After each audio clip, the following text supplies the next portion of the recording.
Season 4 తర్వాత మళ్ళీ ఈ సీజన్ తెలుగు టైటన్స్ ప్లే ఆఫ్స్కి క్వాలిఫై అయింది. దీనికి ముఖ్యమైన రీజన్ కోచ్ కిషన్ కుమార్ హుడా గారు కాక another biggest asset is the team work.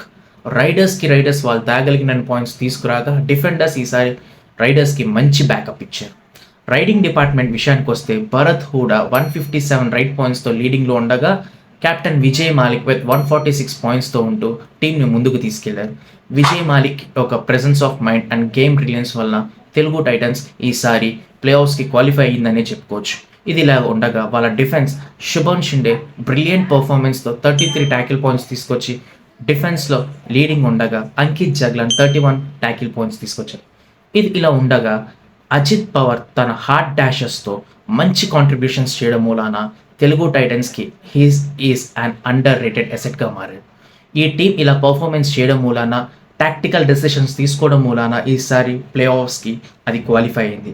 కాగా కోచ్ కిషన్ కుమార్ హుడా గారు ఇక్కడ నుండి తెలుగు టైటన్స్ అగ్రెసివ్గా ఆడుతుందని చెప్పారు. సో ఇక్కడ నుండి మ్యాచెస్ ఇంకా ఇంట్రెస్టింగ్గా ఉండిపోతున్నాయి. ఈ సీజన్ తెలుగు టైటన్స్ ఎక్కడి దాకా వెళ్ళగలదో కామెంట్ చేయండి. Thank you.